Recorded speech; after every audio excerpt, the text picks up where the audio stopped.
Xullas shunaqa qilib sizlarga bitta story aytadi. Shu story ichida sizlarga masala beradi. Ya'ni masalan shu masalada shu Pit bilan Billy bitta taroz olishdi-da, tarozning og'irligi W ekan. Ya'ni bitta W degan integer o'zgaruvchi. Masalan bu yerda 8. Endi sizlardan so'rayapti.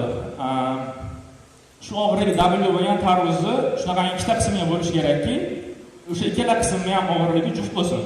Masalan, og'irligi 8 bo'ladigan bo'lsa, uni og'irligilar 2 va 6 bo'lgan tarozlarga bo'lsak bo'ladi yoki to'g'ri bilan to'g'riga bo'lsak bo'ladi. Agar shunaqa bo'lish mumkin bo'lsa, sizlar yes chiqarishinglar kerak, bo'lmasa no chiqarishinglar kerak.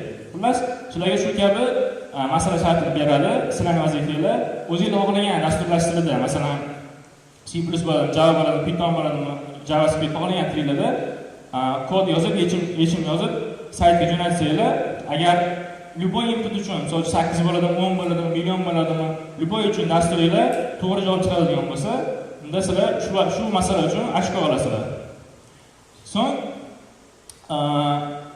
kim ko'p ochko to'plab, kim ko'p masala ishlasa, o'sha odam teparoq o'rin olib g'olib bo'ladi. Misol uchun bu yerda turist birinchi o'rinda turibdi, chunki u hamma masalani ishlagan.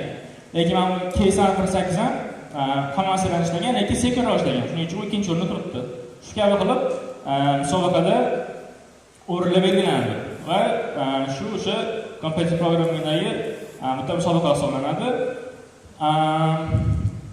Lekin o'sha competitive programming hozir bittalar tushuntirib o'tirish qiyin. Aslicha juda ham ko'p narsalar bor va bu juda ham qiziq sport turi hisoblanadi va sizlar bundan juda ham ko'p fan va adrenalin olishinglar mumkin. Shuning uchun kelinglar bitta video klip ko'raylik. Vilyaning tomonidan qilingan qisqagina klip competitive programming tushunish uchun.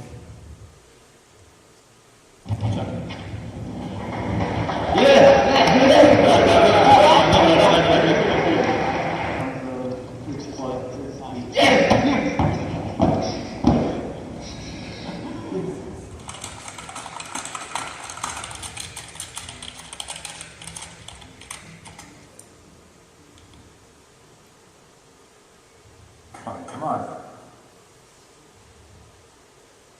Yes. Ko'rib turganingizdek, competitive programming shu narsa. Nimadir yozsizlarda, saytga nima o'tasizlar, o'tsa yes. Va bundan aslida juda ham qiziq katta musobaqalar va olimpiadalar bo'ladi. Ularga ham to'xtalib o'tamiz. Bundan oldin kelinglar, nima uchun sport dasturlashi, ya'ni why competitive programming?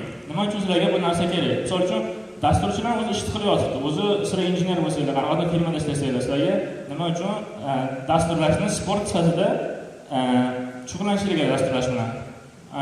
Birinchi sababi it's a good reason to learn algorithms and data structures. Ya'ni sport dasturlashi algoritm va data structure o'rganish uchun yaxshi sabab hisoblanadi. Nimaga? Chunki misol uchun shu o'rinda aytib ketishim kerak, injener uchun odam yaxshi injener bo'lish uchun birinchi o'rinda baribir algoritm va data structure bo'yicha bilimlarga ega bo'lish kerak.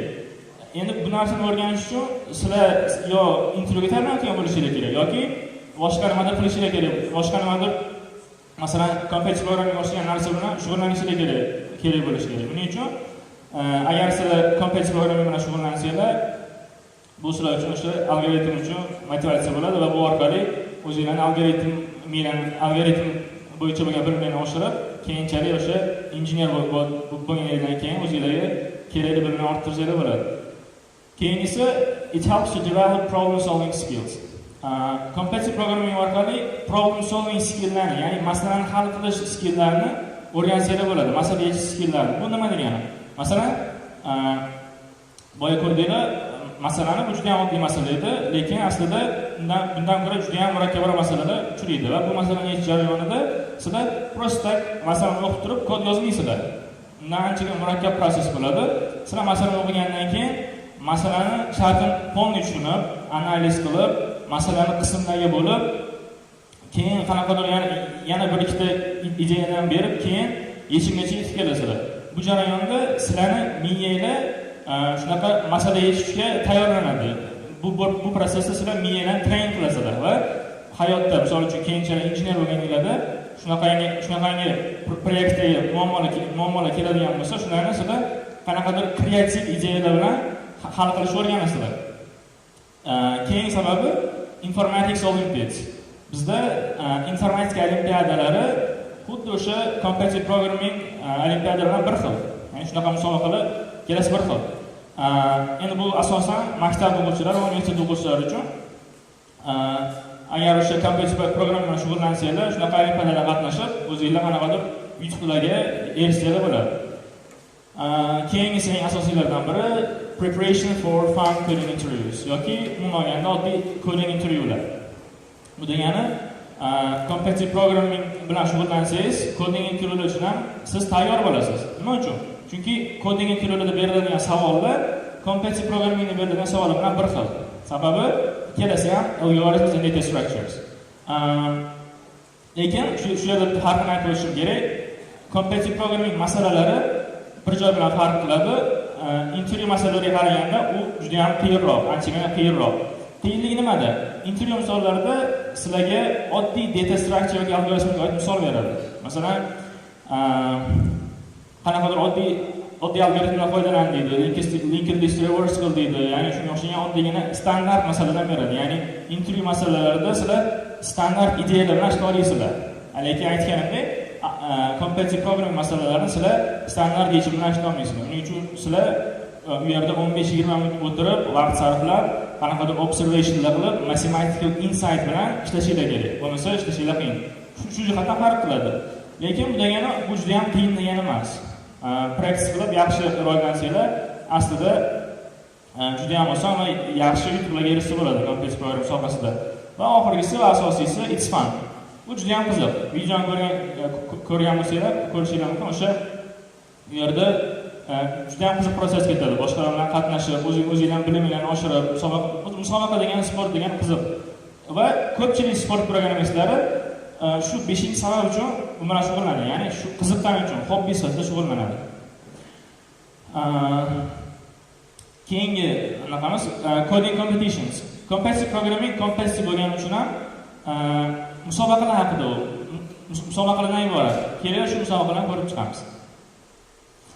Birinchisi Google's coding competitions. Masalan, Google'da coding competitionlardan biri bu CodeJam.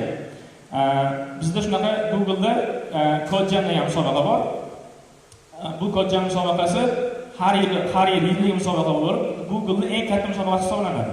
Va bunda turli xil etaplar bor. Misol uchun round 1, round 2, round 3 va finalniy etap bo'ladi. Va Google CodeJam Finalsda dunyo bo'yicha top 20 ta, o'ya 30 ta kuchli sport dasturchilari yig'ilib o'sha yerda birga bellashadi va g'olib o'sha CodeJam kubogini yutadi. Bu o'sha darajasi jihatdan anchagina murakkab va qiyinroq musobaqa hisoblanadi, lekin quyiroq etaplarda sizlar ham qatnashsanglar bo'ladi. Oddiy programmistlar qatnashsa bo'laveradi. Juda ham qiziq musobaqa hisoblanadi. Keyingisi hashcode. Menga yoqadigan bu hashcode.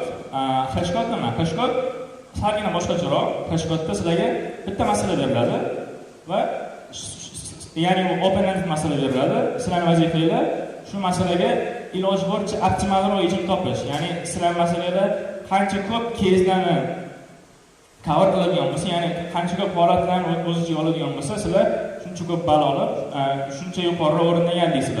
Bunda ham ikkita etap bor. Birinchisi saralash va finalniy etap. Sizlar saralashda top 40 talik komandaga kirsanglar, finalniy etapga o'tishingiz mumkin bo'ladi.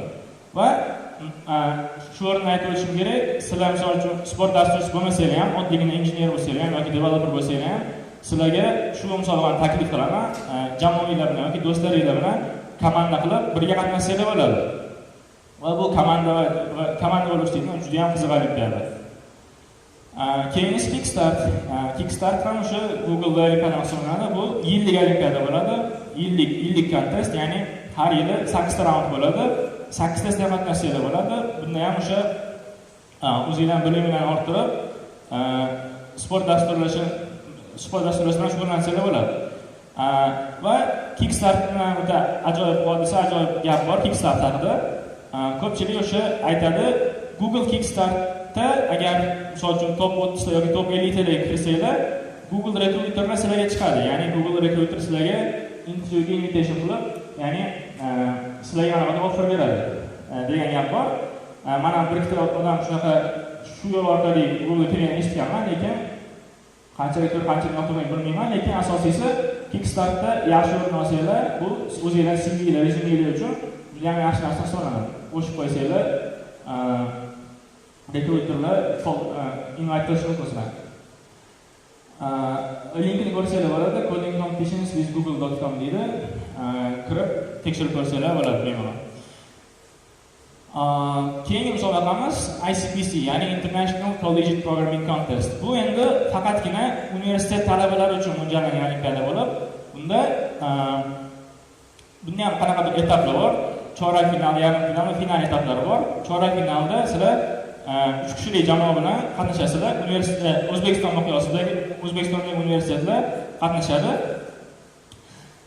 Keyin undan O'zbekistondan o'tgan yildan keyin bizda NERC degan rejimimiz bor, Northern Eurasia, ya'ni bu yerda Rossiya, Armaniston, Qozog'iston, Qirg'iziston, O'zbekiston, Tojikiston kabi o'sha davlatlar bir-biri bilan bellashib final etapga chiqishga harakat qiladi va finalga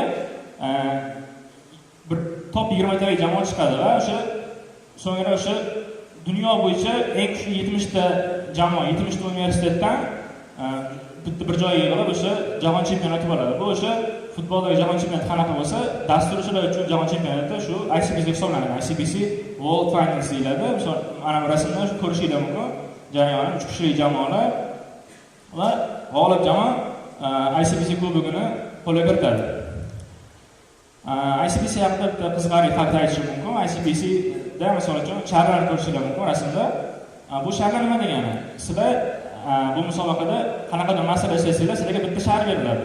Ya'ni o'sha sizlar ishlagan masalalarga qarab sizlarga sharlar beriladi. Bu ham o'sha qanaqadir odamlarni qiziqtirish uchun qilingan narsa.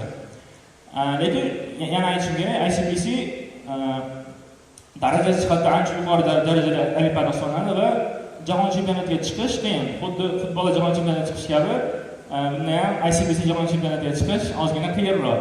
Va bizda ham o'sha O'zbekistonda shunaqa chiqish bo'yicha muammolar bor.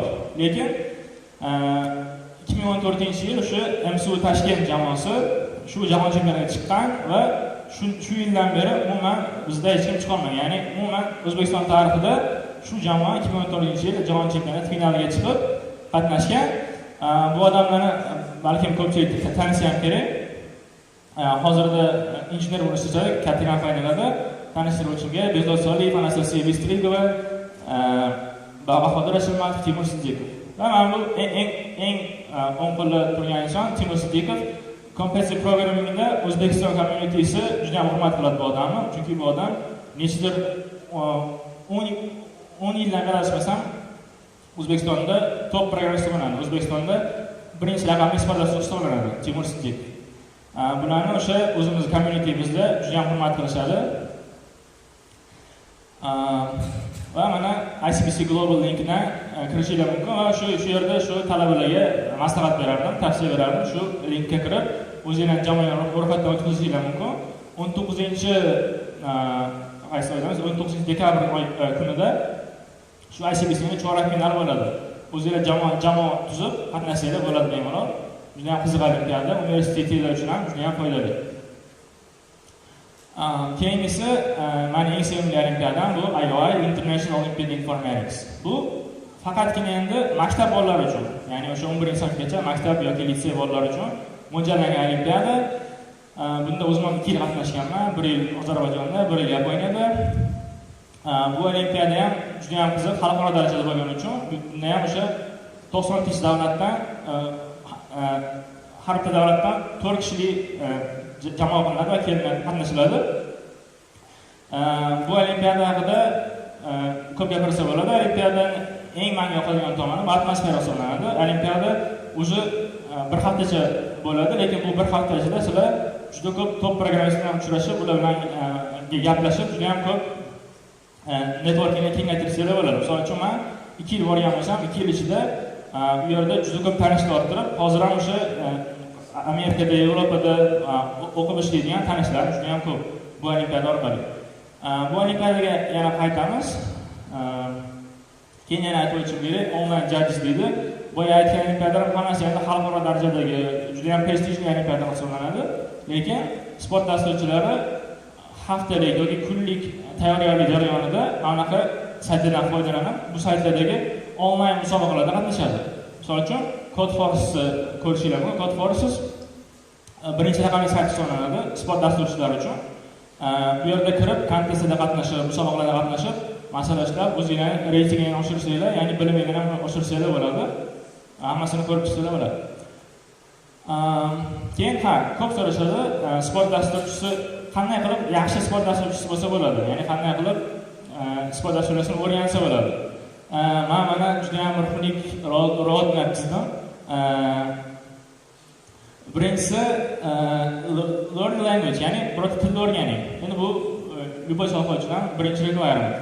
Keyingisi dasturlash tilini o'rganing. C++, Java, Python. Shu o'rinda aytishim kerak, 95% sport dasturchilari C++ dan foydalanadi, chunki u qulay va juda ham tez. Lekin sizlar Javada ham, Pythonda ham kod yozib, yaxshi sport dasturchisi bo'lsanglar bo'ladi. Keyingisi boshlanishiga sizlar basics of algorithms and data science o'rganinglar. Ya'ni boshlanish algoritmlarini ozgina ko'rib chiqib o'rganib olsanglar bo'ladi boshlanishiga. So'ng kontestda qatnashib boshlashinglar bo'ladi. Code Force'dan aytgandir, Code degan saytlarni ko'rsatdim mo'ya. Shu saytlarda praktik qilib kontestda qatnashsanglar bo'ladi.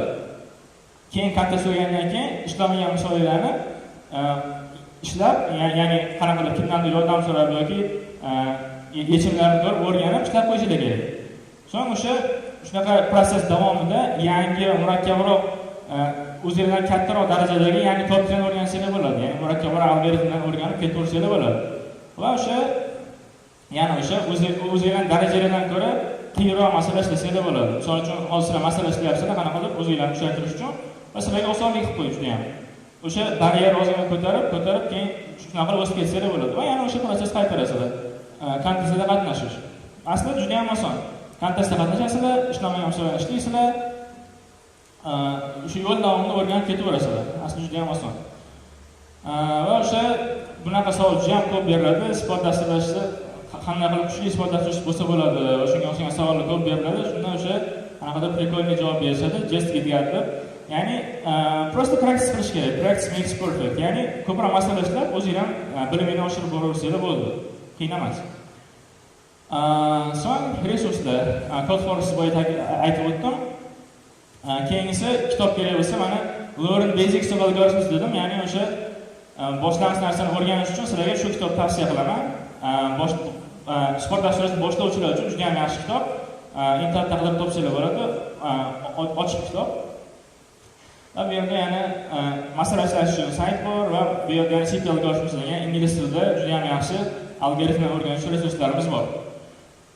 Oxiri men o'sha blog yozish uchun CPUs degan kanal ochganman. Bu sport dasturlash haqida o'zbek tilidagi blog. Bu yerda ma'lumotlarni o'qib o'rgansanglar bo'ladi va qanaqadir savollaringiz yoki qanaqadir muammo bo'lsa, sport dasturlash haqida shu yerda yozib qoldirsanglar bo'ladi. Men sizlarga javob berishga harakat qilaman.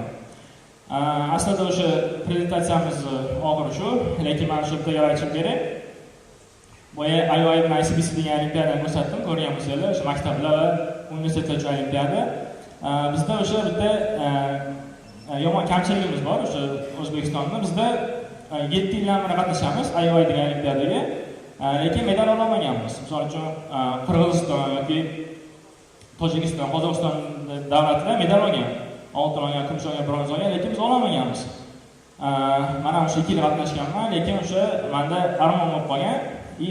Mana shu yerga chiqib bu haqida gapirishim sababi shu armon hisoblanadi. Ya'ni mendan bu yerga chiqib gapirishdan maqsad sizlar ham misol uchun qanaqadir ukalaringizda bo'lishi mumkin, singillaringizda bo'lishi mumkin. Hozir misol uchun maktab paytida o'qib, dasturlashga qiziqib, olimpiadalarga qiziqib yurgan bolalar bor. Bunaqa bolalar hozir bizda juda ham ko'p. Lekin shular sport dasturlash nimaligini, competitive programming nimaligini bilmaydi afsuski.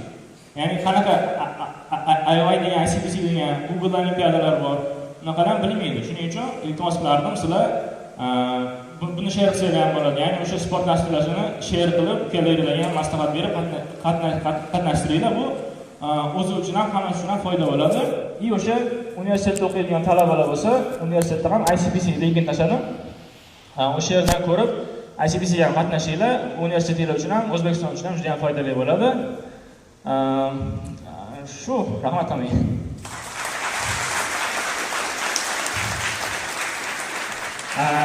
savolni bilaman. Bu savollar bo'lsa, qo'lni ko'tarasiz. Savol bormi?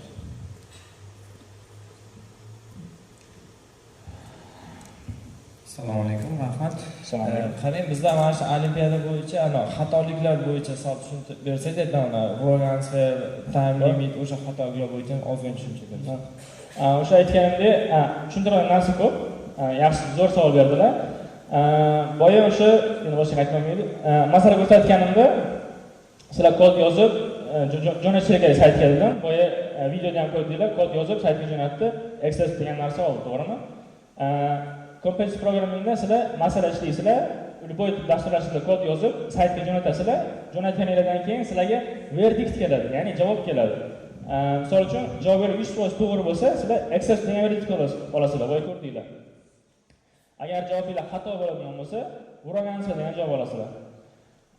Agar sizlarni dasturinglar keragidan juda ham sekin ishlaydigan bo'lsa, time limit exceeds degan verdict bor. Ya'ni vaqt limiti oshib ketdi, dastur juda ham sekin ishlayapti. Agar dastur juda ham ko'p xotira ishlatib olsa, memory limit exceeds olasizlar. Yoki dastur ishlash davomida qanaqadir 0 ga bo'lib qo'ysanglar yoki auto bound qilib olsanglar, runtime error olasizlar. Ya'ni masala yechish deganda просто tak kod yozib nimadir jo'natish emas. Bu yerda yana limitlar bor. Kamroq xotira ishlatish kerak, dasturda tezroq ishlash kerak. Bunaqangi limitlar ham bor. Shunaqa verdiktlar bor. Mana bormi savollaringiz? Assalomu alaykum.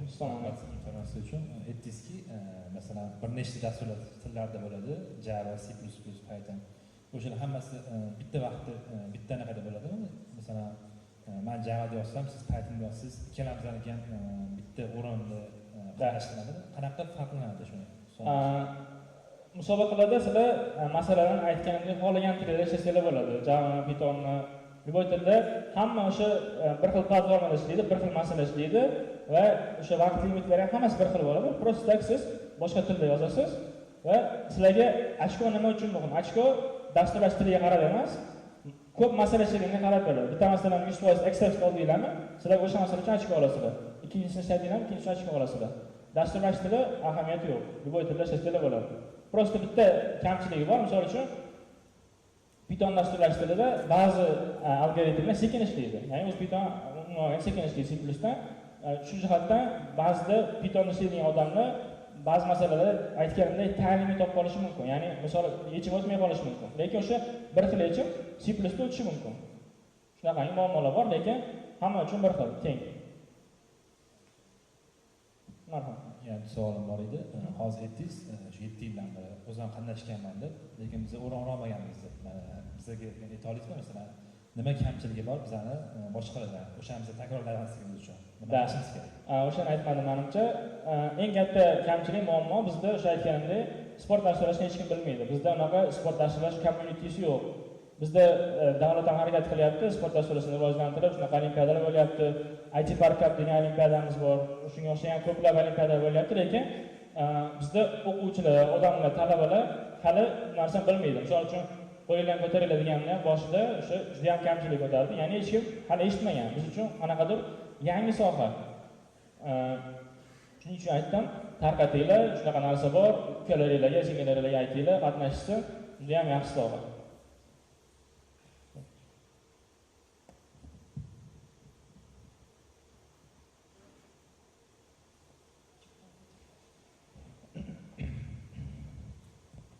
Assalomu alaykum. Aniq fanlarni bu kompetitiv programmingga qanchalik foydasi bo'lishi mumkin? Aloqasi haqida aniqlamiz. Matematikaga qanchalik zarur bo'ladi? Yaxshi savol. Endi bunaqa diskussiya katta diskussion bu. Aslini olganda matematika siz ham yaxshi sport dasturchisi bo'lsa bo'ladi. Endi matematika nima bilmaslik kerak degani emas, baribir basic narsalarni bilish kerak. Masalan, men matematikadan juda ham yomon o'qiganman, DTMga ham tayyorlanmaganman, lekin qanaqadir darajada yaxshi sport dasturchisi darajasiga chiqa oldim. Ya'ni mumkin aslida, lekin matematikaningiz kuchli bo'lsa, zo'r bo'lsa, bu o'zingizga plus. Ya'ni matematika yaxshi bo'lsa, yaxshiroq odam bo'la olasiz, yaxshiroq sport dasturchisi bo'la olasiz. Lekin matematika bo'lishi juda shart emas. O'zi aytganimdek, o'rganish davomida matematik problem kelib qolsa, uni ham o'rganasiz. Xolos. keyin siz kompyuter programming bo'yicha bir nechta resurslar aytdingiz, ya'ni qatnashga. Yana biz biladiganimiz Letcode, HackerRank kabilar ham bor, masalan onlayn koding qilishga. Ular farqi bormi, qanaqadir ulardan?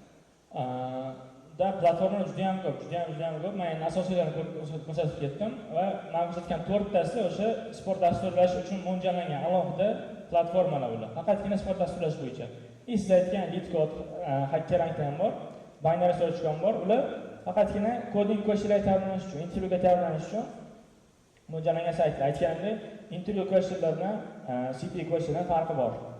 Shular uchun ikki narsa ular.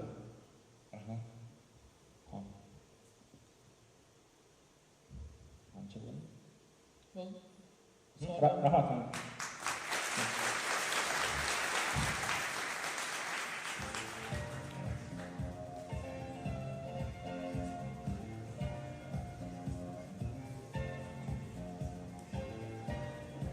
Hozir aniq bo'ladi.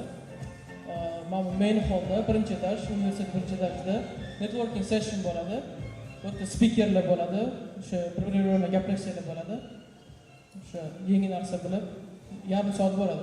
Keyin 3:50 da Umidjon gapirishni boshlaydi. 3:50 da. Ulug'bek Samirjon.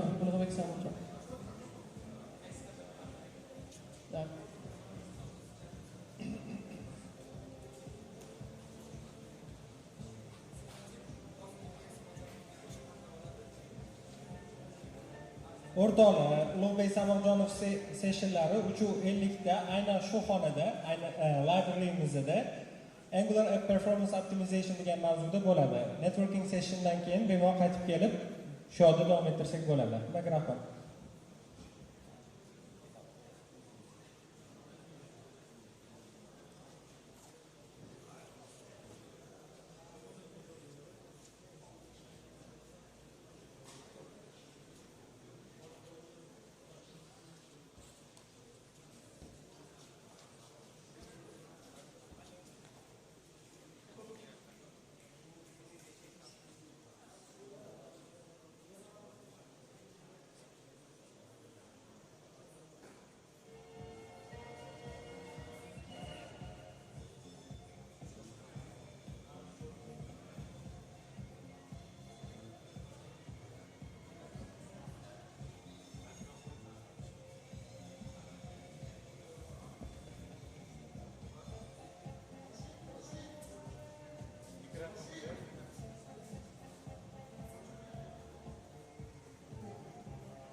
Assalomu alaykum o'rtoqlar. Hammaga iltimos o'z joylarini egallab olinglar. Keyingi speakerimiz Ulug'bek Samojonov FM Systems'dan sessiyamiz ingliz tilida bo'ladi. Sessiyamiz Angular App Performance Optimization degan mavzuda bo'ladi. Iltimos qarshi olib, qarshi chalamiz.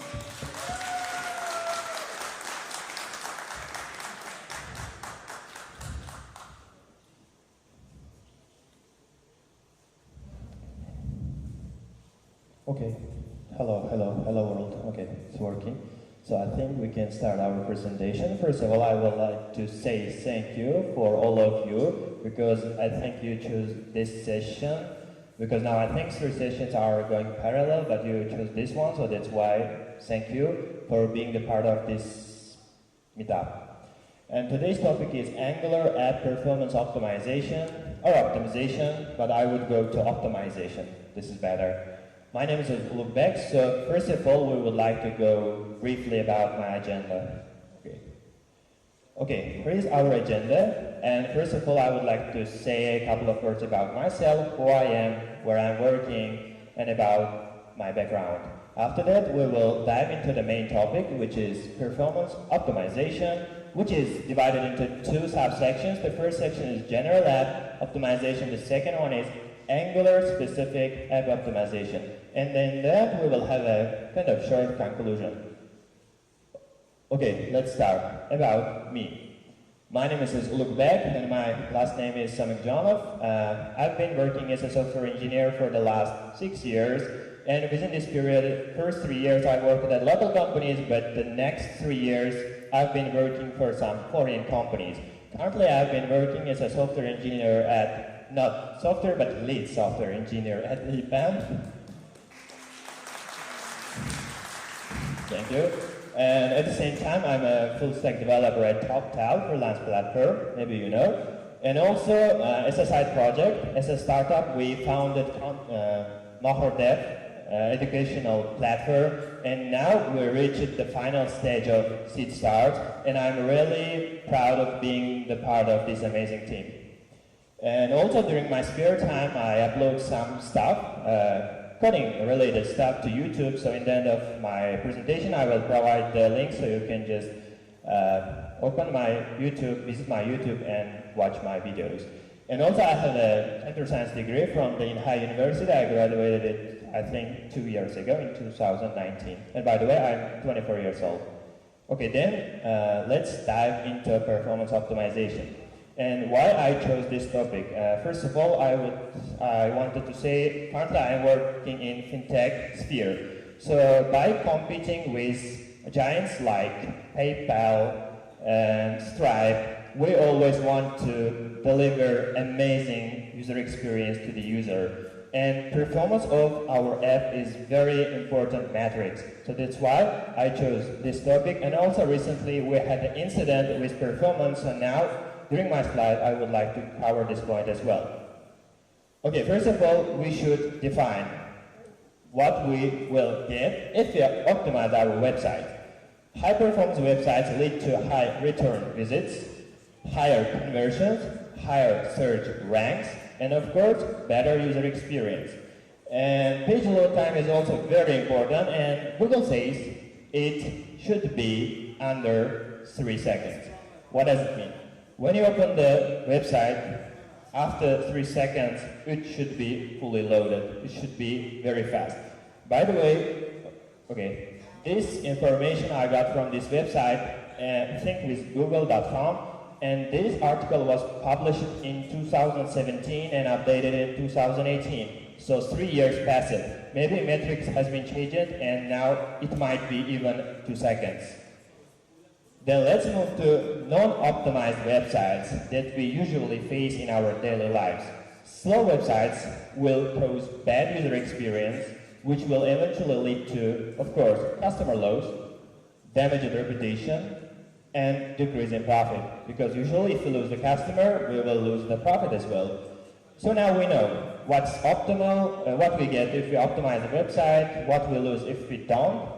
But now we need to know whether we need to optimize our website or not, how to do it. We have this kind of platforms, I would say websites that you can just have your domain name and you will get the report about your website performance. For example, pagespeed.web.dev or thinkwithgoogle.com.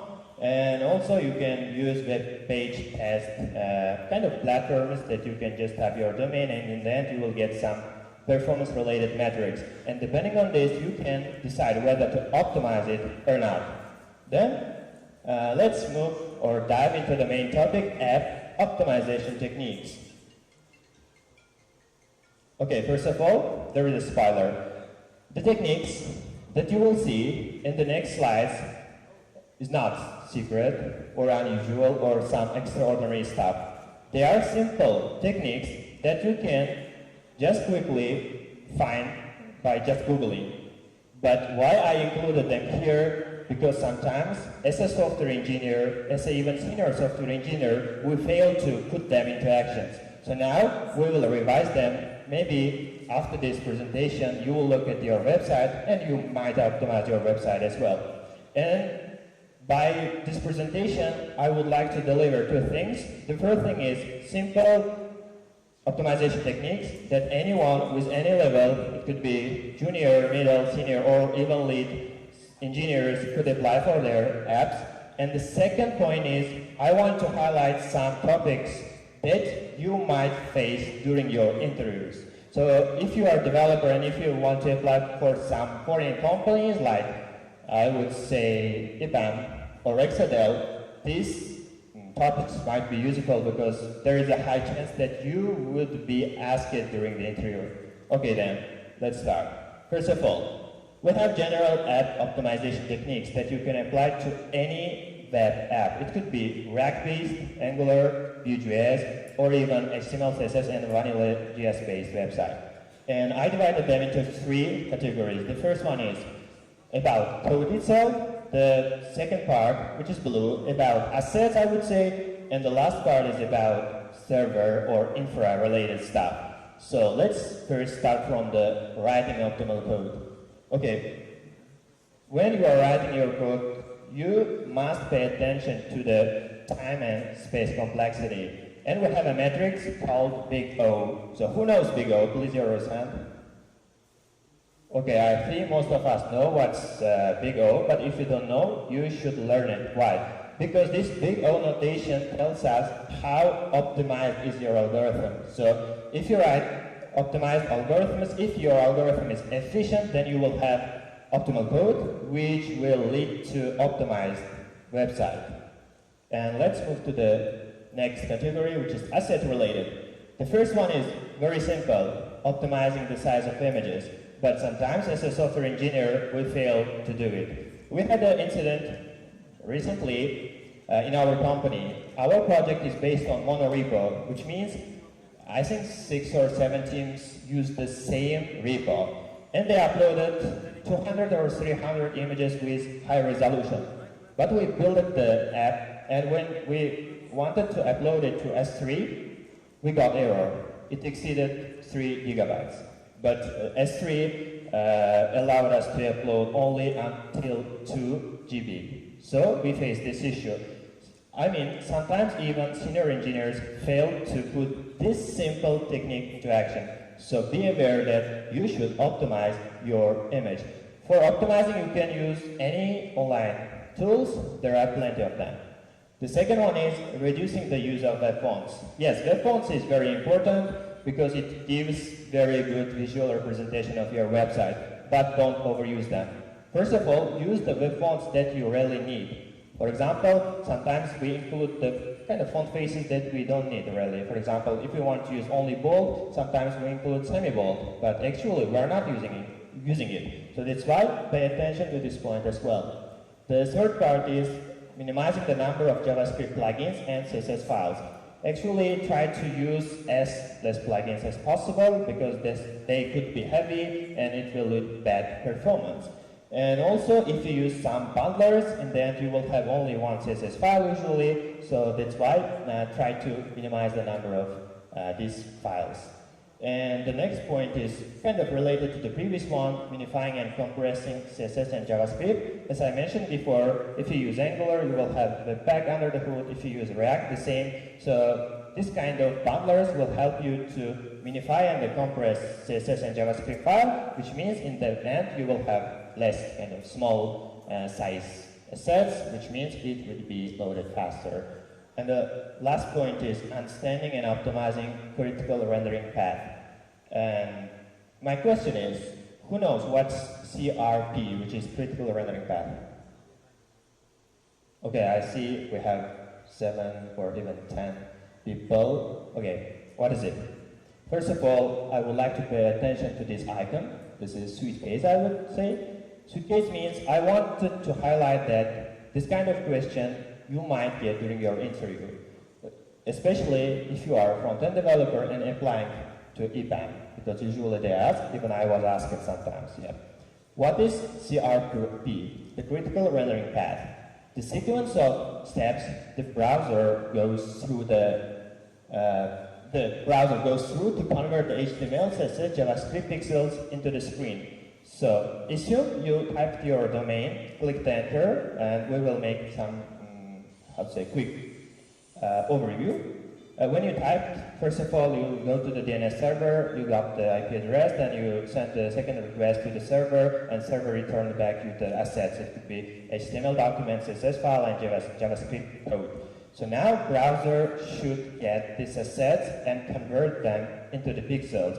And if you know what is CRP and how it works, probably you can optimize your code. How? For example, you can delete some unnecessary files so that you can load your web page faster.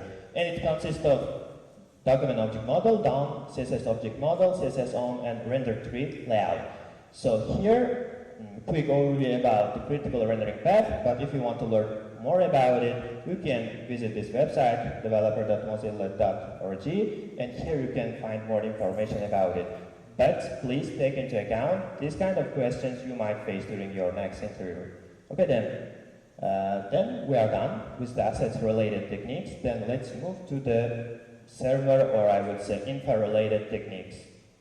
We have 4. The first one is reducing HTTP requests because they could be costly, so try to make as less number of HTTP requests as possible. But pay attention that your HTTP request shouldn't be heavy, because if it's heavy, again you will face this performance bottleneck. So you should communicate with your backend developer and ask them to create some, I'd say, optimal, efficient endpoints, which is usually we cannot achieve, because as a front-end developer, it's sometimes very difficult to communicate with backend developers. And the next technique is use website caching. Now we can do it in 2 ways probably. The first one is of course using this Nginx server and writing some headers so that browser will know what kind of assets it should cache, or you can use some server workers, so you will cache some assets there. And the third point, I would say upgrading the hardware. So now it's very simple, especially if you use some DigitalOcean, this kind of platforms. Within a few clicks, you can just upgrade your web server. So from 2 you can go, 8 CPU, or you can double your RAM in a few clicks. And the last one is content delivery network. And again, the same question, who knows what CDN is? Okay, great. I would go quickly. Content Delivery Network, CDN. It's a content delivery network. It's a group of geographically distributed servers. What does it mean? We will have several servers. For example, one of them could be in Asia, the second one is North America, the third one is in Europe. And according to the user's position, for example, if I'm opening the website from Uzbekistan, that speed up the delivery of the web content by bringing it closer to where users are. So probably if I open a website from Uzbekistan, the Asian, this server will serve me. So examples we could give: Amazon CloudFront, Cloudflare, JSDeliver, and CDN networks. Yep, I think that's it. So it's going up, sorry. Okay, I think we have done with general app optimization techniques. And now let's move to the Angular specific app optimization. And they are very simple as well, so you can easily apply to your apps. The first one is change detection strategy. And who knows how change detection works in Angular? Please raise your hand. Okay, you know, I know. Okay, then let's first go through change detection strategy. This is again labeled with this small suitcase, which means during the interview you might be asked this question. Not exactly change detection strategy, but you will ask how change detection works in Angular. And I was asked it as well, probably 3 weeks ago when I was applying to India-based company. They asked me, but I failed to answer. But anyway, they hired me, but I rejected their offer. They offered me the job position, but I rejected anyway. But anyway, here is the technique. So in Angular, I would explain quickly how this change detection works. Okay, Angular, this engine will look at your template, so you know what's template, it's the HTML file, and it will look at the expressions, and if it's changed, it will label it as changed, and after that it will re-render the UI. But sometimes it could be very costly. How to improve that? You can use this change detection strategy on push. Now, how it works? Now, Angular will look at our input, but not to the content of our input, I mean attributes, but to the reference. If the reference of our input is changed, then it will re-render the UI. So if you want to learn more about this on push, you can just Google it. You will have tons of examples that you can easily apply to your website.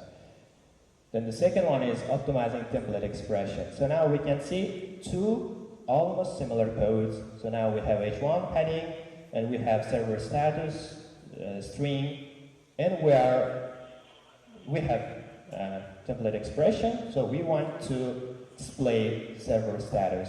First, look at first code, I mean the right part, we have get status function. Who wrote this code before? I mean writing functions inside template expression, do we have? Yeah, I wrote as well about 2 years ago when we were developing some security related startup. I wrote this code in a lot of places, so now I am realizing that how really terrible code I wrote that time. But now you can use better, more optimized way. You can use pipes, so if you want to get rid of this function, but first of all, why do we need to get rid of these functions? Because functions are very costly, and when the Angular wants to check whether the UI changed or not, it has to call this function again and again, so it might cost some time. But if you use the pipe, and especially if your pipe is pure, then it will be cached and you will have the response faster. So the first technique is using pipes. The second technique is using ng-on changes. So you can create the one new variable, or I would say the attribute. Then you can assign, for example, server stats there. The second point, okay, it's a third one, web and server workers. Let's start from the first one, web worker. It's a JS that runs in the background independently of other scripts. JS has one, I would say, extraordinary style, which means it has only one thread. So we have a main thread, and if we block, we might get some performance bottleneck. So we never should block the main thread. So, but if we have some heavy competition stuff, what can we do? We can use web worker. So we can pass our heavy competition to the web worker, and once it finishes, it will post a message so we can get the response. So you can generate it like this. So if you use the Angular CLI, you can write this command and generate for web worker. And second is service worker, which is kind of similar, and if I'm not mistaken, service worker also based on web worker. And it acts as a proxy server that sits between web application and the browser and the network. There are, I would say, two main advantages of service worker. The first one is you can enable offline mode, which gives some performance optimization as well, and also better user experience, because now user will be able to use your app when no internet connection is available. But the second is you can cache the stuff. So inside the service web worker, you can highlight, mention the services, the resources that you want to cache. And of course, when we cache it, we can get it faster. So we will have better performance. And then Next technique is lazy loading, or in another way, load the code on demand. And this is also a very important topic, and you might get this question, lazy loading, in your next interview, so please take this into account. And now, lazy loading, you can apply for your React or Angular app. So if you want to apply for some other companies, so take into account this topic might be asking. What's lazy loading? In case of lazy loading, we will load the code in demand. So for example, assume we have this items model, and if we want to, assume we open the website and we load the main component, but when we want to change the page or when we want to navigate to items model, we want to load the code on demand. In that case, we can use this load children inside the rows, and we will load this items model when it's necessary. So not in the opening the website, but later when we need it. And inside this items model, you can write just items, or actually it should be just empty string and items component. Yeah, my bad. And the next is AOT. And what's AOT? Usually in Angular we have two engines, JIT and AOT. JIT means just-in-time compilation, so it will have some compiler which will compile your Angular code to the specific code that our browser will understand. But we have another type, which is AOT, ahead of time compilation, and from the name we can say it will compile your code beforehand. And what's the benefit? First of all, you won't have this Angular compiler inside your bundle. For example, you want to deliver your code to the production, but you don't need it, so it means you will have less size, and also you don't have to compile your code, which means you can serve your code faster. How to enable it, and usually we use it during the production, but during the development we use JIT.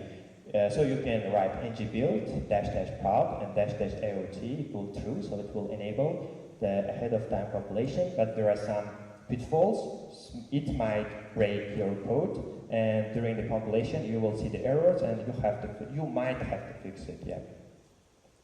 Next one. Next, pure pipes. So what's pure pipe? Actually, this is a pipe by default in the Angular, which means it will cache the result of your input. For example, if you pass certain input to the pipe, it will cache, and the next time, if you want to apply the pipe to the same value, you will get the cached value, so it would be faster. And the next difference is you will have reference-based. It will look whether the reference of the value is changed or not, and depending on this, it will rerun the pipe. So it's by default. You can mention it explicitly as well by writing pure and true, by passing this true value, but you can make your pipe impure as well. In that case, you have to pass the value false, but I don't recommend it because it might affect the performance of your website. Okay, now we went through the 5 techniques: change detection, template expression optimizing, web service workers, lazy loading, AOT compilation, class comparison, and using pure pipes. Okay, then let's make the conclusion. What we learned today. We learned why we need to optimize our code. We learned general techniques that you can apply to any kind of app. It could be, as I mentioned before, Angular, React, Vue, or vanilla JS-based app. And also we learned some Angular-specific techniques. And also we learned about common interview questions that might be helpful during your interview. And in the last, I want to highlight my socials. So if you want to learn some coding stuff, you can visit my YouTube. Okay, you can see youtube.com/Samuel. And if you want to get some news related to myself, you can subscribe to my channel on Telegram. Or if you want to keep in touch with me, you can send connection in LinkedIn. You can see linkedin.com/in/lookback-Samuel. And here is the references. To be honest, in order to prepare this presentation, I have to go through all of these links to learn more about this stuff. I think that's all. Thank you for your attention.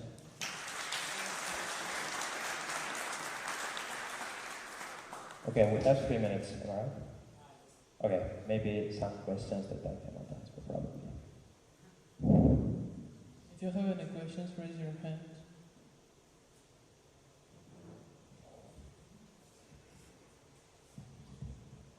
Good afternoon, everyone. You talked about the lazy loading as Angular specific optimization. Yeah. I think it can be done on the React side or Vue side also. Yeah, actually during the presentation I've mentioned as well, so we can apply it for React as well. But here is the code that I showed you is only applicable for Angular. This load children stuff you can use only in Angular. Yeah, and my second question is about the ahead of time Yeah. completion. What do you mean by that? And does it like a static side generation? Sorry? Is it static side generation? Server-side rendering, I mean, or what? Or something like that. Okay, here is the... Okay, I would explain it one more time. Actually, Angular has two types of compilation, I would say, JIT and this AOT, JIT. In case of JIT, it's just-in-time compilation. So you are writing your expressions, your TypeScript code, and etc. But usually, not usually, browser simply doesn't understand that code, am I right? So you have to somehow compile it so that browser will know what to execute. In that case, you have two choices. In case of Angular, JIT, just in time. During the development, we will compile our code on the way. But we have the second choice, AOT, Angular ahead of time compilation. In that case, we will do it during the build time. So we will compile all the code. So our code will be ready. Once we open it in the browser, it will serve it directly without any compilation. But I think every modern web application does it. Sorry? Every modern application does it, like ahead of time completion. Okay. So is it like an optimization?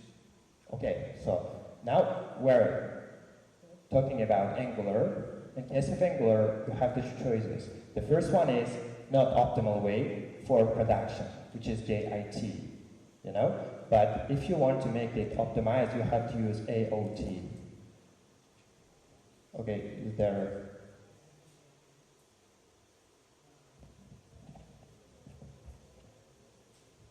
Any other questions?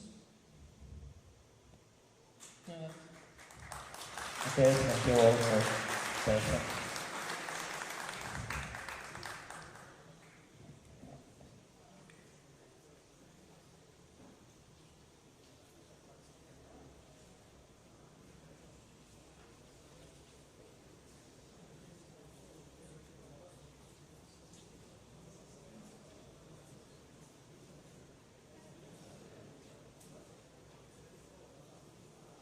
One more speaker. Huh?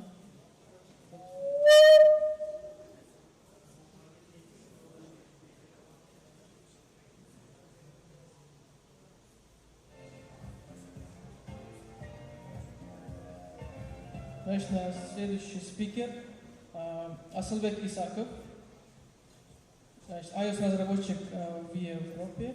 Он будет говорить о карьере iOS-разработчика в Европе. Он разработчик в компании Mesh-App. Значит, приветствую. Асылбек Исаков.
Assalomu alaykum do'stlar. Yaxshimisiz? Так,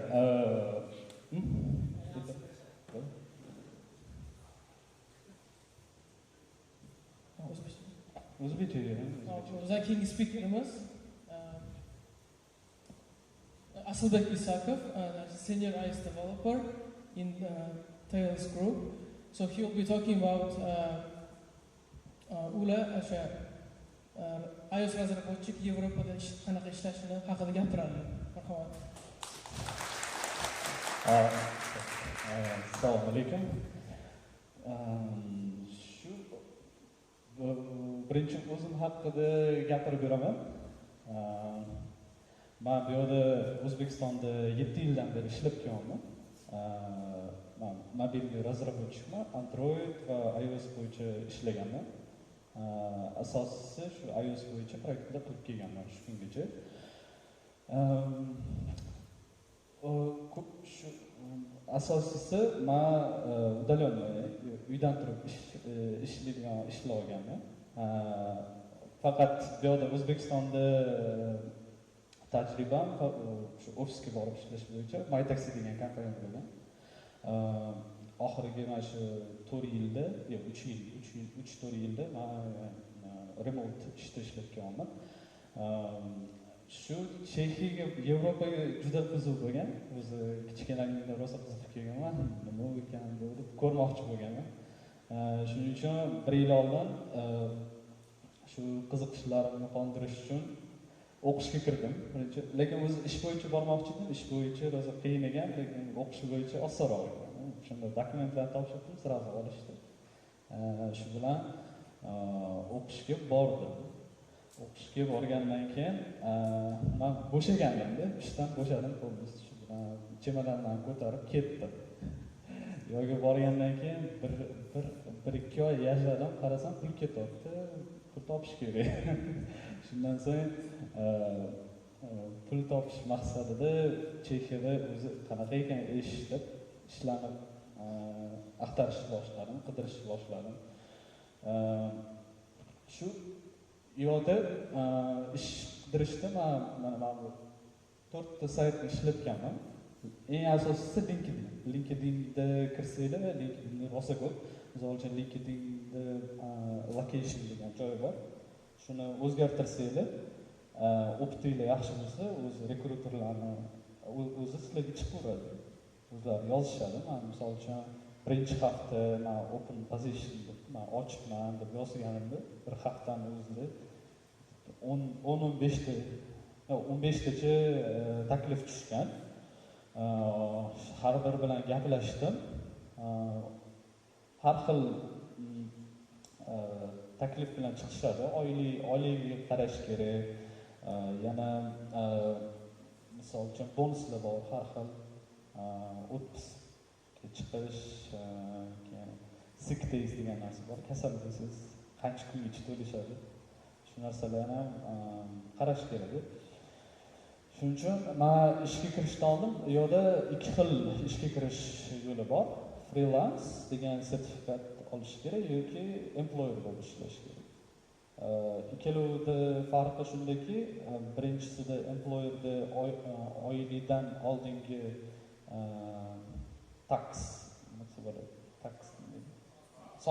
soliqlarni shu ishxonani o'zi sizlarga hisoblab o'zi to'laydi. U yo'lda ko'proqda, misol uchun hozir birinchi freelance aytib beraman, keyin farqini tushuntiraman. Freelansda esa o'zini solig'i bor, 15%. Yana u yoqda bir ikkita joyi bor. Misol uchun freelansda 15% soliq oylikni o'ziga yotmaydi. 60% rasxodni olib tashlagandan keyin shu qolgan 40% ga yotadi. Misol uchun oyligingiz $5000 desa, shundan 60%ni olib tashlasa, 2000 qolyaptimi? 2000 dan 15%ni davlatga berish kerak. Shuning uchun juda kamda. Agar employer bo'lib kirsangiz, u employer uchun ishxona 30% to'lash kerak. Keyin sizga tushgan oylikdan yana 30% siz to'lashingiz kerak. Shunda misol uchun oylikni sizga 5000 deb yozishsa, shundan 3,5 ming sizga tushadi. Shuning uchun agar 5000 qo'lga olib, keyin freelance bo'yicha oy soliq to'lash bilan employer bo'lib o'zingiz soliq to'lash farqi katta. Shuning uchun men freelansga o'tib ishga kirganman. Tak, yoki ishga kirganimdan so'ng bitta shu minusi freelans soliq o'zingiz hisoblab har doim shu отчетni o'zingiz topshirib turishingiz kerak. Yana plus tomoni freelans bo'lishi bir yil отчет o'tgandan keyin vizaga topshirsangiz sizga 2 yilga viza beradi. Shu Yevropada bu joyda aylanib ishlab yursangiz bo'ladi. Shunisi bor. Employer desa bir marta ishga kirganingizdan keyin bu joyga yo'qda 2 yil ishlab berishingiz kerak. Blue card bo'yicha ishga kiriladi. Shuni 2 yil ish joyini o'zgartira olmaysiz. 2 yildan keyin o'zgartirsangiz bo'ladi. Freelansda bu xohlagan payt yoqmasa ketaverasiz. Lekin employer yana plus tomoni bonuslari bor-da. Misol uchun ular transportga to'lab beradi. Ya'ni kunlik ovqatni yarmini to'lab beradi, $5 adashmasam 5-6 dollar. Keyin yana multisport degan kartalari bor, u juda zo'r karta. Xohlagan sport majmuasiga borsangiz tekin shug'ullansangiz bo'ladi. Kuniga xohlagan ish, xohlasangiz kun bilan shug'ullansangiz bo'ladi. Endi men ish joyim haqida aytib beraman. Taos Group degan ish kompaniyasida ishlaganman. U fransuz kompaniya, aslida asosiy ishi bu IT security, to есть xavfsizlik, IT xavfsizligi bo'yicha shug'ullanishadi. Men u yerda ID, davlat ID'si bo'yicha telefondagi ID bo'yicha ishlaganman. Pasport, elektron pasport, haydovchilik guvohnomasi, vaksina, shu davlat beradigan guvohnomalar bo'yicha приложение qilganmiz, app qilganmiz. Shu ishlaganimda o'zim uchun bir ikkita minus va plus tomonlarini o'zimga yozib oldim. Plus tomonlaridan biri xohlasangiz shu Covid vaqti bo'lgani uchun hozir xohlasangiz uydan ishlasangiz bo'ladi, xohlasangiz ishxonadan. Sizga texnika berishadi. iOS razработчик desa sizga yana ikkita kompyuter beradi. Notebook, bittasi MacBook, bittasi Windows bo'ladi. Yana monitor ham berishadi, xohlaganingiz so'rasangiz berishadi. Keyin shu hamma ofisga o'xshab, yo'da tekin narsalari ko'p. Kofe xohlagancha ichasiz, choy ham xohlagancha ichasiz, shunaqa pluslari bor. Sport zallari bor, bu ham plusi bo'ladi. Yana plus tomonlardan bittasi Yevropada work life balance degan narsa bor. Bu degani sizni ish bilan rosa band qilishmaydi. Misol uchun men ishlaganimda kuniga 2-3 soat ishlardim, yoki unchalik ishlamasdan desam bo'ladi. Boshqa narsalar bilan shug'ullanaman. Chunki deyarli ko'p ish berishmaydi, yoki qiynashmaydi ish bilan. Undan oldin misol uchun Amerikada ishlaganman, udalonni shu remote jobda yo'da rosa qiynashadi. 5-6 soat ishlaysiz, yana ish berishadi, tugata olmasangiz kechqurun ishlaysiz, shunaqa. Chexiyada unaqa emas. Misol uchun kechiksangiz ham deadline bilan sizga sal cho'zib berishadi, vaqt berishadi. Yordam kerak bo'lsa, yordamga boshqa yana dasturchilar berishadi, shunisi bor. Minus tomoni, mani kompaniyamda bitta minusi bor edi, u xavfsizlik bo'lgani uchun o'zini corporate network bor edi. Uydan ishlash juda qiyin edi. Chunki menda MacBook bo'lgani uchun har doim ularning ID kartasi bor. Shuni ishlatib, misol uchun kart reader bor edi, shuni solib VPN orqali yoki ulanish kerak edi corporate networkga. Keyin ularning o'zini Git repositoriyasi bor, ishlatadigan o'zini SVN. Shunga ham ulanish juda qiyin edi. Uydan ishlash juda qiyin, shuning uchun ofisga juda ko'p qatnaydim. Shu minus tomoni. Yana minus tomoni bu misol uchun Chexiyada men o'zim uchun bitta narsani bildim, u yerda tajribali, juda ekspert levelda darajada dasturchilar kam. Men ishlagan joyda ham men ko'rmadim-da, mendan ko'proq biladigan, bilimliroq biladigan odamlarni ko'rmadim. Shuning uchun yo'da zerikarli bo'ldi men uchun. Yangi experience, tajriba ololmadim. Shunisi men bitta katta minus deb bilaman.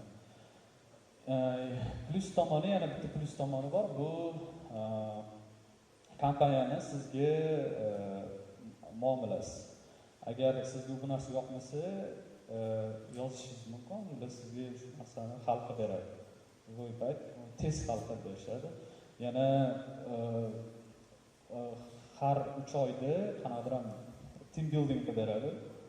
Shu laser taglarga chaqiradi yoki questlar bor, zo'r. Shu tomonlama zo'r Yevropada ishlashni. Endi men Chexiyani o'zidagi hayot haqida gapirib beraman. Chexiya juda zo'r mamlakat.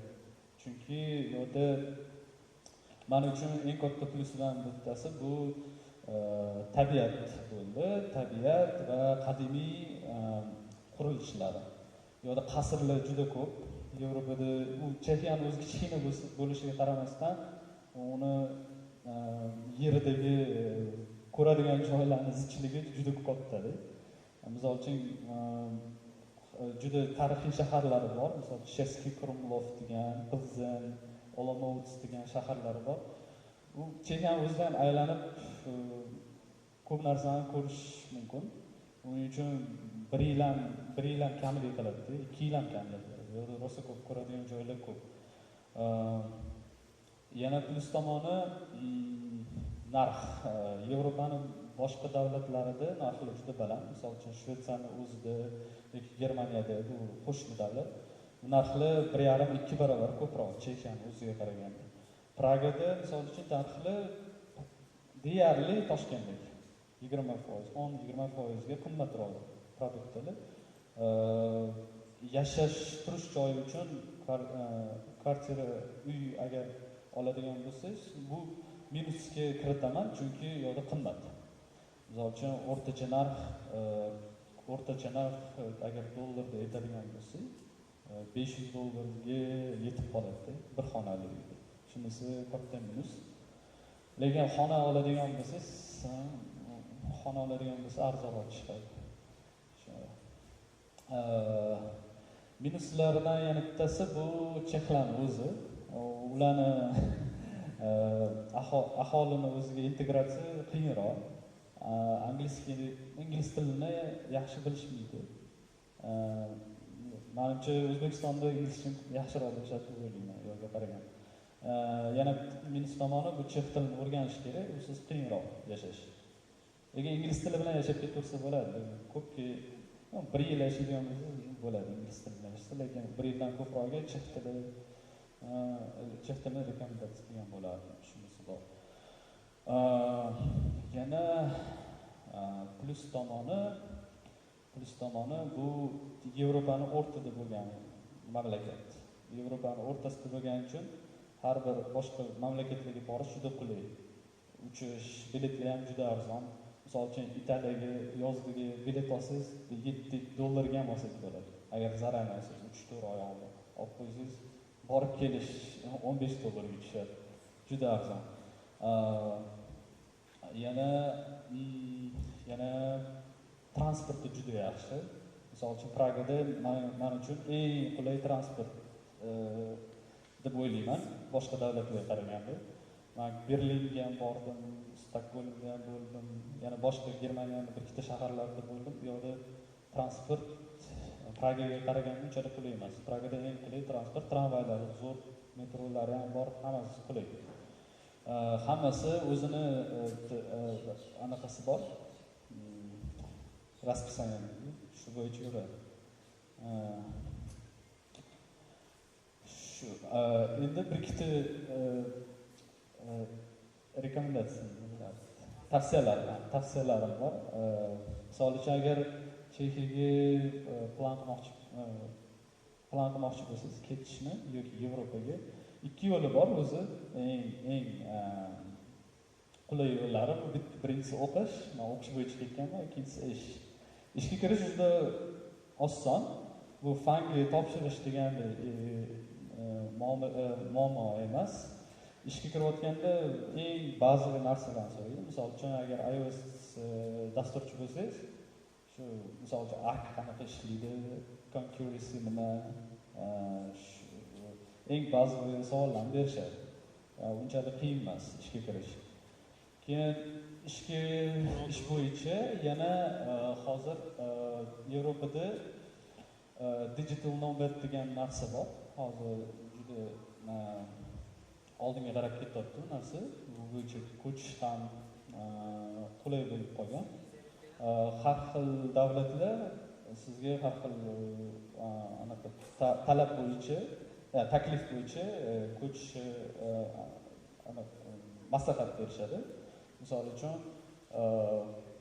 Xorvatiyada agar 6 oy ichida 2300 yevrodan ko'proq agar anaqa pul olgan bo'lsangiz, qaysi tram kompaniyadan freelance bo'lishlar sizga viza qilib bera oladi. Agar shuni isbotlab topshirsangiz, ular ko'rib chiqib, keyin sizga shu nomad vizasini beradi. Bu D-type viza. O'zi ish vizasi bu. Ish vizasi bo'yicha o'tsa bo'ladi. Misol uchun boshqa davlatlarda boshqa oylik dohod, pul kelishini isbotlab berish kerak. Hammasi 6 oydan 1 yilgacha qarash kerak. Men oxirigacha yozib chiqmadim. Biladiganim bu Xorvatiya, Estoniya va Portugaliyada. Portugaliyada 1 yil, qolganlari 6 oydan. Shu mashlarni isbotlab bersa, ular beradi shu vizani D-type bo'yicha va Yevropaga borish imkoniyati bor shu orqali. Ikkinchisi bu o'qish. O'qish juda oson, o'qish topshirsiz. Misol uchun Chexiyada o'qish qiyin, agar chet tilida o'qisiz. Agar chet tilini o'rgangingiz kelmasa, ingliz tilida o'qish ham bor imkoniyati. U qimmat emas, o'rtacha agar hisoblab chiqsa 20 ming 30 ming kron orasida bo'ladi. Bu 1,5 ming dollargacha desa bo'ladi. 1 yil. O'zbekistonga qaraganda arzonroq degan bo'ladi. Mana shu narsalarni sizlarga aytib bermoqchi edim. Rahmat.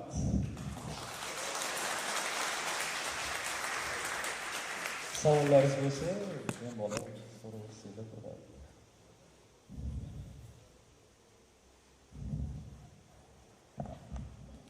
Assalomu alaykum.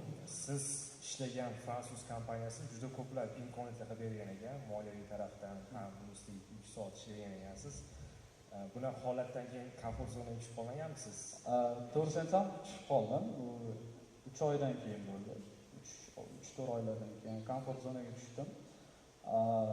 Qiyin bo'ldi, o'zim uchun bitta stress bo'ldi, chunki rivojlanish bo'lmadi. Kompaniyada ham mana kuchliroq boshqa dasturchilar bo'lmagandan keyin rivojlanish tupigiga to'g'ri kelib qoldi. Shundan so'ng boshqa ish oldim. Ikkinchi ish desam bo'ladi. Shu bo'yicha ishladim.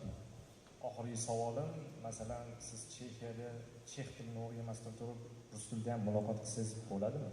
To'g'risini aytsam, rus tilida ham muloqot qilsa bo'ladi, chunki rus millati, ukrainsk millati juda ko'p Chexiyada. 200 mingga yaqin odamlar bor. Qozog'istondan ham ko'p. Rus tilida ham muloqot qilsa bo'ladi, lekin meni maslahatim chex tilini ham o'rgangan yaxshi.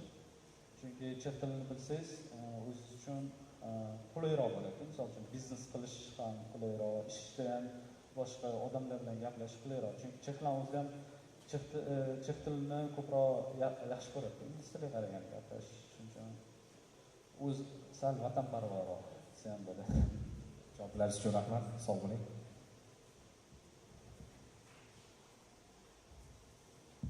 Assalomu alaykum. Hozir aytdingiz, magistraturaga borib o'qishga dedingiz. Misol uchun ham magistraturani o'qib ham ishlash qiyin bo'lmadimi? Misol uchun o'qish sizga haftasiga nechadir soat belgilab qo'ymadimi shuncha ishlaysan? Yo'q, ham o'qib, ham ishlash qiyin bo'ladi, chunki magistraturada kuniga haftasiga oladigan bo'lsa 15 soatgacha vaqt ajratardim. Ishga ham xuddi shundoq. Agar uni ham bilan qo'shsa full time bo'ladi. Shuning uchun unchalik qiyin bo'ladi. Buni ham eplasa bo'ladi. Rahmat. Assalomu alaykum. Hozir ozgina kechikib qoldim, shunga undan boshdagi лекцияga eshitaman. Chexni millatini o'zi qanaqa kutib olishi mehmonlarni, ya'ni aholini? To'g'risini aytsam, ular boya aytib o'tganimdek, integratsiya qiyin. Ular sal yopiqroq. Bu yevropeyskiy millat mentalitet ham bo'ladi. Misol uchun siz bilan ko'p narsa bilan bo'lishmaydi. Sal yopiq, o'zini bir bayramlarga chaqirmaydi, misol uchun. Yoki uyiga ham chaqirmaydi, shunaqa qiyin. Assalomu alaykum. Men ismim Oybek. Magistraturaga Chexiyaga borish uchun nimalar talab qilinadi asosan? Shuni bir ayta olasizmi? IELTS sertifikati masalan qanaqa dokumentlar yoki nimalar bosqichlar? Qanaqa topshirish, qaysi tilga topshirishga bog'liq. Misol uchun chet tiliga topshirsangiz B2 anaqasi bor. Darajasi bor. Shu bo'yicha bilan ketasiz. Agar ingliz tili bo'yicha bo'lsa, shu IELTS kerak. Menimcha eng kamida 6 bo'lishi kerak. IT bo'yicha magistraturaga topshirganda IELTS sertifikati 6 bo'lishi kerak. Eng minimali 6. Yana qanaqa boshqa talablar? Masalan, bank счетiga viza olish uchun. Ular ham bor. Misol uchun bank счетida agar adashmasam 5500 bo'lishi kerak. Yana qaysi dokument перевод qilish kerak, dokumentlarni chet tiliga yoki dokumentlarni yuborib перевод qilib keyin topshirish kerak. Mana javoblar uchun rahmat. Assalomu alaykum. Rahmat katta prezentatsiyangizga. Afsuski sal kechroq keldik. No, sizning tajribangizga loyiq bir savolim bor edi. Bu yaxshi programmist bo'lish uchun professional darajasiga yetish harakatida sizga eng yaxshi ishlagan usullar bilan bo'lishing bizga ham foydali bo'lardi. Eng yaxshi usul bu sizdan yaxshiroq biladigan odamlarni qidirsiz. Misol uchun ishga kirganda ham birinchi komandani surishtirish kerak. Qanchalik yaxshi komanda, qanchalik darajasi katta. Agar darajasi katta bo'lsa, ularga qarab ham sizdan o'z ko'rasiz. Shuning uchun bekorga yetishmaydi. Menga do'stlaring ko'rsat, sen kimligingni aytaman degan gap bor. Shunga shu odamlarga bog'liq.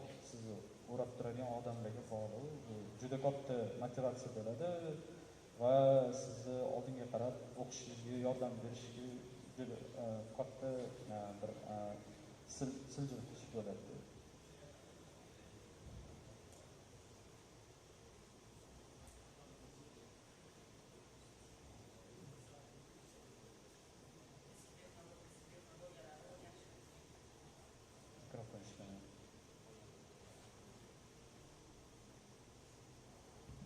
Assalomu alaykum. Eski texnologiyalarni o'rganish qanchalik muhim? Ya'ni Objective-C bilan UI2 haqida. Bu yaxshi savol. Chexiyada to'g'risini aytsam, bu tomonlama sal orqada qolishgan ular. Shuning uchun Objective-C bilan UI2 juda kerak. Chexiyada ishlash uchun agar iOS bo'lsangiz, Android bo'lsa, shu Java'ni bilish kerak. Shu eski Androiddan ular o'zi bitta minusi shu chexlarni o'zgarishlarni juda yomon ko'rishi. Misol uchun ularning bitta sayti bor, Seznam degan, Google bordi. Shu anaqasini o'zgartirishgandi, UI-ni o'zgartirishgandi. Bir haftadan keyin yana eskiga qaytarib qo'yishdi, chunki to'polon keldi. Odamlar to'polon ko'taradi. Shuning uchun ular eski narsalarni yoqtiradi, o'zgarishlarni yomon ko'radi.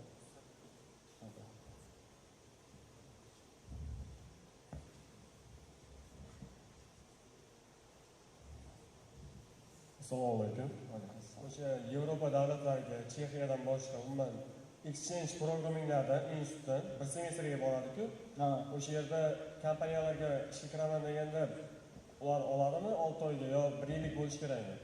Yo, u employer bo'lib kira olmaysiz agar ishlamoqchi bo'lsangiz. Agar freelance bo'lsa olaveradi. ularga farqi yo'q. Faqat shu employer bo'yicha kira olmaysiz. Ularni qonun bo'yicha agar magistraturada o'qisangiz, o'zi 20 soatgacha mumkin haftada ishlash. Yog'iga undan ko'p ishlab bo'lmaydi. Shuning uchun qonun bo'yicha faqat 20 soat ishla olasiz employer bo'lib. Freelance bo'lsa xohlagancha ishlayverasiz. Shunisi bor. Studentlarni ham shu ishga olaveradi, 20 soatga bo'lsa yarim stavkaga. Oladi, lekin aytaman shu yarim stavkaga oladi. Agar employer bo'lib ishlasa yarim stavkaga oladi. Agar freelance bo'lsa xohlagancha ishlayverasiz. Freelansda qarab o'tirmaydi, o'qiysizmi yo'qmi? Chunki yo'da kontrakt jismoniy shaxs bilan qilinadi. Freelance jismoniy shaxsi bilan qilinadi. Employerda u shaxs kompaniyani anaqasiga o'tadi. Xodim sifatida o'tadi. Assalomu alaykum. Hozir siz aytdingiz, shu Chexiyada uncha ishchilarga nisbatan qattiq talab qo'yilmaydi deb aytdingiz, adashmasam. Bo'lmasam, u ishchilarga nisbatan qattiq talab qo'yilmasa, u kompaniyalar qanday rivojlanadi? Ishchilar layoqatsiz bo'lib qolmaydimi? Yo'q, layoqatsiz bo'lmaydi. Ularning o'zini deadline'lari bor. Shu deadline'lardan misol uchun bir marta o'tsangiz kechirishadi, lekin 2-3 marta o'tsangiz уже sizni bo'shashga borishi mumkin. Lekin unaqa katta emas, ishlari ko'p emas, shunisi bor. Agar u yotib olib ish qilmasdan yursangiz qayda borishadi? Do'stlar, vaqtimiz ozgina chegaralangan. Aslbek, xafa bo'lmasangiz, bitta oxirgi savol beramiz va sizdan iltimos qilamiz, qanaqadir Instagram yoki anaqangizni bersangiz, o'sha yerda savollar qolgan. Assalomu alaykum. To'g'risi, men Chexiya yoki Yevropaga uncha hali qiziqishi, lekin tanishlarim borda. Birga o'qiymiz, internshipga harakat qilishadi, Yevropaga ko'proq qiziqishadi. Har doim topshiryapti, masalan, CV, portfolio tayyorlayapti, qanaqadir o'z navoklari, skillari bor. Topshiryapti, o'sha kompaniyalar oladi-da, oxiri kelib turib, masalan, ma'qul keldi bizani o'sha talablarimizga deydi-da. Oxirgi o'tganda, yo'q, отказ beraveradi. Keyin nimaga unaqa desam, har doim отказ olasiz desam, o'sha kompaniya bizga O'zbekistonda turganimiz uchun viza chiqarish qiyin bo'ladi. Og'irgarchilik bo'lib bo'ladi.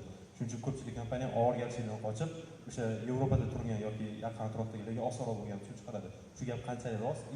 Shunaqa paytda nima qilsa bo'ladi, maslahatingiz? Bu gap juda rost, chunki misol uchun ular kompaniya uchun boshqa O'zbekistondan xodim olish juda qiyin. Nimaga?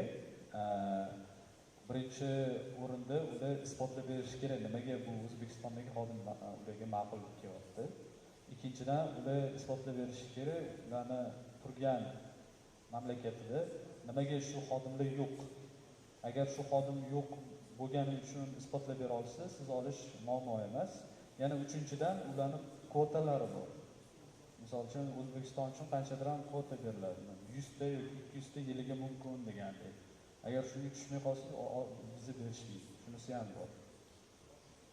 Shularni hisobga olib topshirish kerak. Misol uchun katta kompaniyalar uchun muammo emas. Google yoki Microsoft uchun muammo emas. Misol uchun kichkinaroq kompaniya agar sizni ishga olsa, O'zbekistonda turganingizda, ularni ofisiga anaqa keladi. Davlatdan xodimlar kelib, savol-javob qilishadi. Nimaga uni olding? Nimaga unaqa bo'ldi?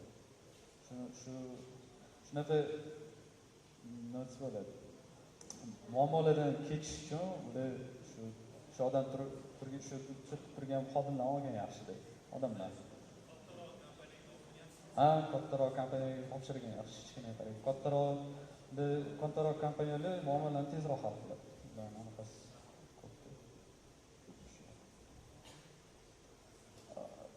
Rahmat. Oz bo'lmasa yozib olaman, ana